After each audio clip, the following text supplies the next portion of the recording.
Disney Princesses, the upper epsilon of the Disney brand. I never know if I'm using that word right or if epsilon is even the proper term, but who cares?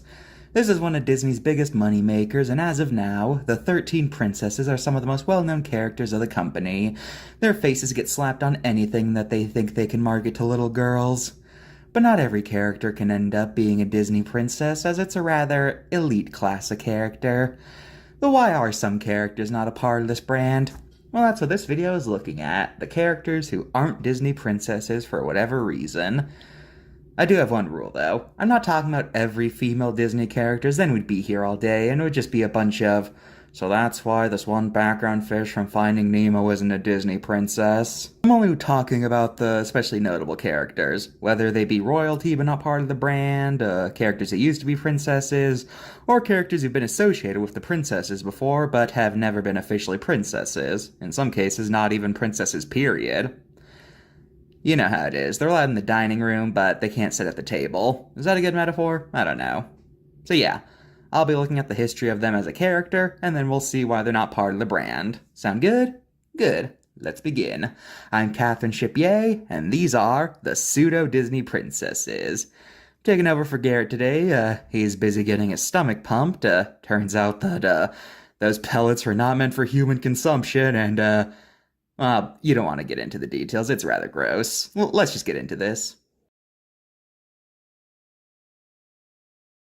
Alice's Adventures in Wonderland is a classic British story about a girl who wishes for a world with less rules. She ends up in the strange place of Wonderland, which seems to be exactly what she wanted. But then she finds out that a world that doesn't have logic or rules kinda sucks. She encounters many colorful characters, but in what was probably a shocking twist at the time, it turns out the whole thing was just a dream. Was this a shocking twist at the time, or has everything being a dream always been considered cliché? I don't know. The book was so popular it got a sequel, Through the Looking Glass and What Alice Found There, which now featured Alice entering a mirror which takes her to a world where everything is reversed from how it is in the real world. Now, Disney, they've wanted to make a movie based off this story for the longest time. I mean, one of the first series Walt made was the Alice comedies, which, while not a direct adaptation, were clearly inspired by the book since they featured a girl named Alice entering a wacky world. And oh yeah, the pilot is literally called Alice's Wonderland. And later there is a Mickey cartoon called Through the Mirror, where the mouse ends up in a very similar situation to Alice after he fell asleep reading Through the Looking Glass. Later on, Alice was planned as a movie soon after Snow White came out, but they ran into some issues. You see, Alice doesn't really have a traditional plot structure. It's more like a series of events. Alice goes somewhere, meets a character, moves on. There's no real overarching plot or anything, so how do you make something like that into a movie? Well, tossed around a bunch of ideas, a lot of which included giving it a more traditional plot structure and just using the characters from Wonderland as, characters in a more traditional plot. But, eventually they put the project on the back burner for a while because it never turned out right. Though in Pinocchio you can see the original book, which is put there as a teaser for the upcoming film, which is cool. That was genuinely one of the first Easter eggs I ever noticed as a kid. Eventually, it was decided to just do Alice, keep the non-traditional plot, and don't try to force a narrative. And thus, the 1951 classic was born, which was kind of a combo of the books. It has the same basic structure of Wonderland, but it includes characters from Looking Glass like the Tweedles and the Talking Flowers. So great, the film a decade in development came out. Surely it was a big hit, right? Right? No. In fact, Alice is basically Disney's first natural flop. What do I mean natural flop? Well, some of their earlier films bombed, like Pinocchio or Bambi, but that was because of World War II shutting down the overseas box office. So Alice is what I consider their first film that flopped just because. Yeah. A lot of people's biggest criticism with the film was that they were accused of Americanizing the books, and even Walt would end up disowning it, saying the issue was that it lacked heart, which, man, imagine trying to make a film for this long and you get disappointed by it. That just must be the worst feeling. Because of his disappointment, Walt actually aired the film on TV, which is something he never did with the films he actually felt proud of, and it never returned to theaters in his lifetime. Plus, it was one of the first films Disney put on VHS. That's how much they were disappointed by it. But, since it was a lot more easily accessible than other Disney films, This ended up causing Alice to grow kind of a fandom, especially amongst a certain community that was rapidly growing in the 60s and 70s that had a fascination of a certain kind of plant. So, as such, people's opinion on the film massively turned around, and suddenly people were loving it, and it quickly became the most iconic version of the story. So, yeah, Alice went from flop to classic. Incredible how things work out sometimes. Okay, that's great and all, but what about the titular character? Well, Alice has never been an official Disney princess because, well, duh. So why am I mentioning her then? Well, it's because despite never being an official member, she has been associated with the group a lot of times before. Most notably in the Kingdom Hearts series, Alice is part of the group called the Princesses of Heart, which otherwise consists entirely of official Disney princesses. In fact, Alice is in this group, but Ariel isn't, despite her being an official princess. So Disney princess? No. Princess of Heart? Yes. That's something, I guess. How curious. Now here we have a character who used to be a Disney princess, Tinkerbell. Peter Pan's a classic story about a group of kids being whisked off to the fantasy world of Neverland, which is a land full of basically everything kids find cool. Pirates, wild animals, mermaids. We don't talk about the other thing that's here. But, as they stay, they find out it's not as paradisical as they initially thought. Accompanying the titular Peter Pan is his fairy Tinkerbell, so named because the sound she makes sounds like the sound a ringing bell makes. Tinkerbell is super obsessed with Peter and hates anyone who might get between the two of them. You see, because of how small fairies are, they can only have one emotion at a time, so if they're mad, they can't feel any sort of empathy towards their target, and as such, they're filled with a bloodlust to anyone they're mad at. As such, Tinkerbell tries multiple times to get Wendy dead, so she won't end up with Peter. Also, Tinkerbell dies, since fairies have very short lifespans, so in the epilogue that takes place years later, Peter has moved on and doesn't even remember her. Ouch. Peter Pan's another story Walt had long wanted to adapt, and just like Alice, it was even teased in Pinocchio. Though there's not much to say with this, as I don't find its development as interesting as Alice, so let's move on. In this film, Tinkerbell was faithfully adapted, though they did remove the explanation as to why she's so aggressive. She's just murderous for unexplained reasons now. Also, she lives, not just because they didn't adapt the epilogue, but even because in the sequel we see her alive and well. Peter Pan was a hit, and Tinkerbell ended up getting a very big role in the company, becoming a sort of secondary mascot after Mickey Mouse. You'll always see her in the logos at Disney stuff, and she's basically synonymous with Disney as a brand. In fact, when the original line of princesses came out in the 90s, Tinkerbell was right there. But then she got kicked out in 2004. Why? Well, mostly because, as we'll explain later, she broke some of the rules. But don't worry about Tinkerbell, because she would get something even better, a brand all to herself. In 2005, she would get the Disney Fairies line. This line would focus on Tinkerbell and would introduce a whole slew of fairy characters. This line was a hit for a while, but then it kind of fell off, and then it was eventually scrapped. And sadly, because she didn't meet the rules, Tinkerbell wasn't even put back on the Disney Princesses, leaving her as just a Peter Pan character. So yeah, the former Disney princess who then had her own franchise and then eventually just kind of tinkered out. Is that even a real term? I don't know. Who cares? These are the jokes. The legend of Robin Hood goes way back, and traditionally the famous outlaw's love interest is one Maid Marian.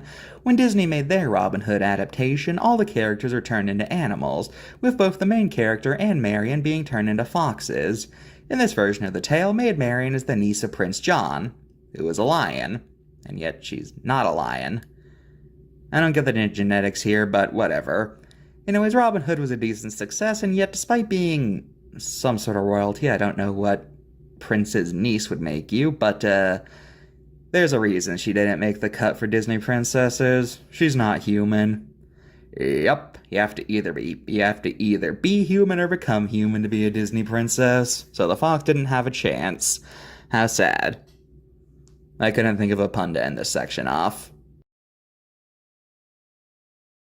Okay, here we have a character who's a princess in a Disney movie, but not a Disney princess.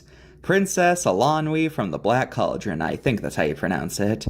It's a film about a cauldron, and there's a psychic pig, and there's a guy who looks like a lich, and This film had a long, troubled history. It was originally planned to be PG-13, but then one of the executives was all like, "No, we can't have a PG-13 movie. We're Disney. We can't have that."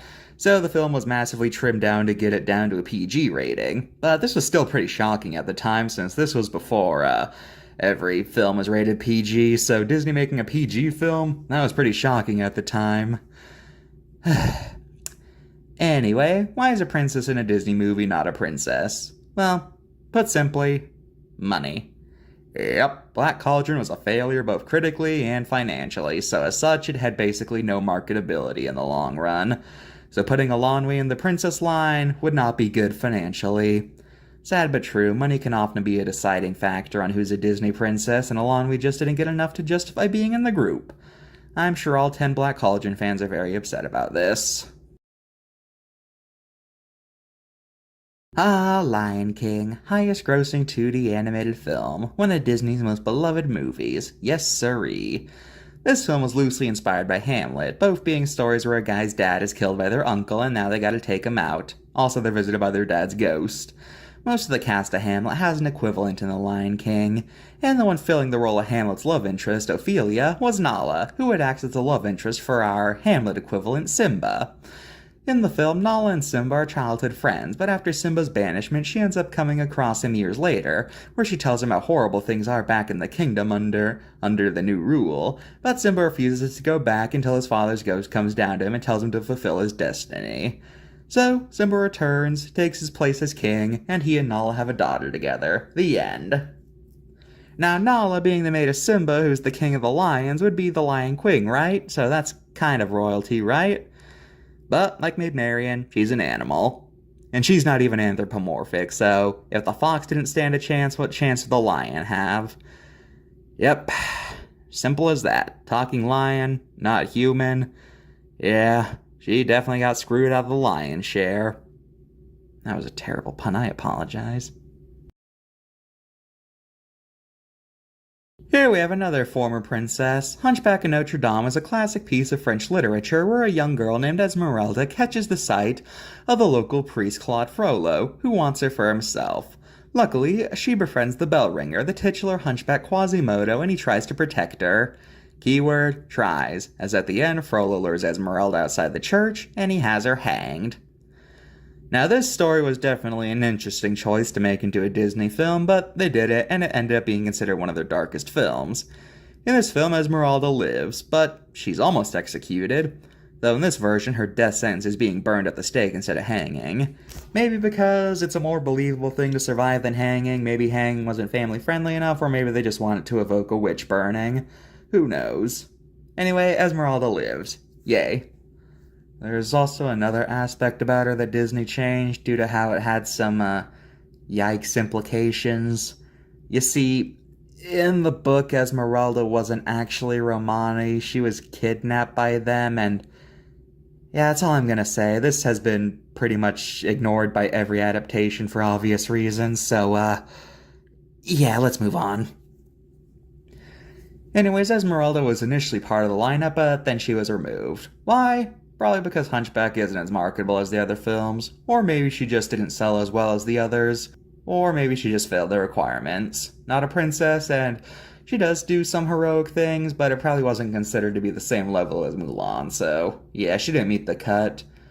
Who knows why she was cut? Point is, she's cut. I said cut way too much, I'm sorry. In the myth of Heracles, the hero had many brides, and the first one was a woman named Megara, who he fathered several children with. Unfortunately, Hera was still mad at his mere existence and decided to curse him, giving him an unstoppable rage that led him to slaughter his entire family. When he recovered, he was so horrified by what he had done, he went to the king for forgiveness, which is what led to his 12 labors. In Disney's Hercules, well, saying Hercules isn't mythologically accurate, it's like saying the sky is blue. Here, Megara survives the story. Somewhat. She does die, but she gets resurrected, so, yeah. And she's crushed by a pillar instead of being murdered by Hercules. Does anyone else find it weird that she survived for that long after being crushed by a pillar that big? Like, the way she dies, it's like she got poisoned, and, like, she should be turned into a paste, not like, I'm dying, but, okay, I digress. I guess this raises the question, should Megara count exactly? Well, Hercules is the son of Zeus, king of the gods, and since in this film it seems like Zeus doesn't have any other children, I guess that would make Hercules the prince of the gods, maybe, which would make her the princess of the gods, I guess. I mean, neither of them can really ascend since gods are immortal, but, I don't know. Anyway, she probably doesn't count because Hercules wasn't as big as they were hoping, so she wasn't put into the line. And that's the gospel truth. That was so forced. Yeah, I'll take over for this one. But, sweetie, what are you doing here? I'm here to talk about the greatest movie of all time. Okay, go nuts. The Princess Ants from A Bug's Life, the second Pixar movie, and also their best movie if you ask me. This film was made with the idea of what if the ant and the grasshopper was a little differently. And that's how this film was born. Now, since this film deals with ants, there of course has to be a queen ant. Though like a lot of anthro-ant media, she's portrayed as a literal queen instead of just being the one who births the colony. She has 2 daughters, even though, by all accounts, everyone should be her child, but apparently in this film, ants have their own family since another ant is like, my dad, blah blah blah, so I guess in this film, queens really are just a royal position, but whatever. Anyway, 2 daughters, Ada and Dot, who play supporting roles in the film. Ada is the love interest of the main character Flick, and Dot is a good friend of him, and they often talk to each other about their troubles. At the end, Ada officially becomes queen, and everyone clapped. Well, I clap, shut up. Anyways, this film was a big hit, but apparently not good enough to warrant sequels. I mean, the car got a trilogy, but the bugs, they get nothing. You gave that car with teeth a trilogy, but nothing for A Bug's Life. I mean, sorry. Anyway, why are these 2 not Disney princesses? They're not human. Simple as that. Makes sense, though. I mean, having 2 characters from one of the greatest movies ever made would definitely draw attention away from everyone else. And you can't have one without the other, so they couldn't just have one either. Now you might be thinking, well, shouldn't the fact that they're Pixar disqualify them also? Well, no. Merritt is a Disney princess, so clearly being from Pixar is not an issue. It's entirely for the being an ant thing. That's all I have to say on the issue. Goodbye. Okay, then. Here we have the final part of the Used to Be a Princess trilogy. Tarzan was a series of books written by Edgar Rice Burroughs dealing with the king of the jungle Tarzan, a man raised by apes. And of course, with Tarzan, there's his love interest Jane, who comes from regular society. Tarzan has long been a favorite story to adapt in Hollywood. It has everything you could want in a movie. Action, romance, exotic locales. Easy to see why this is a favorite story to adapt. And Disney decided to take a crack at it too, so of course you have to have Jane. Though, in the book she was American, but here she's British, and yet Tarzan doesn't have a British accent despite learning English from Brits. Yes, I know I'm like the millionth person to make this observation, but still. Disney really tried to make Tarzan a big franchise after this came out, so they started pushing it everywhere possible, including making Jane a Disney princess for a while. But if she's valid or not, I don't know. Tarzan's often called the king or lord of the apes, so I guess that would make her somewhat of a queen-ish. Now, Jane's removal is for a rather unique reason than we've seen so far: copyright. You see, Tarzan's copyright status is iffy. It seems like there's no straight answer if the books are copyright-free or not. Yeah. As such, Disney has to pay royalties to use Tarzan essences and things like that. And Disney probably didn't think it was worth the effort since Tarzan as a franchise wasn't working out as well as they thought, so they had little reason to try to extend their deal or something. So yeah, if you've ever wondered why Tarzan seems to be weirdly ignored amongst other Disney Renaissance films, that's one of the biggest reasons why. And it's probably why Jane was kicked out of the line. Now here's something interesting. A character who's the daughter of a Disney princess. So, shouldn't she be a Disney princess by default? Nope. This is Melody from The Little Mermaid 2. In the 90s and 2000s, Disney realized they could make a lot of money by making direct-to-video sequels to their classic animated films. And since Little Mermaid was one of their biggest hits, it was a no-brainer that it would get a sequel. So, this film was born.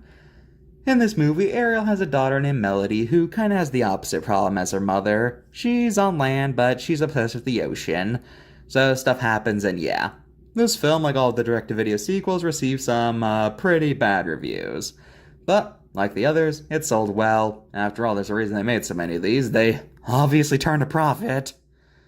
Okay, so this is literally a character who's the daughter of an official Disney princess. Why is she not here?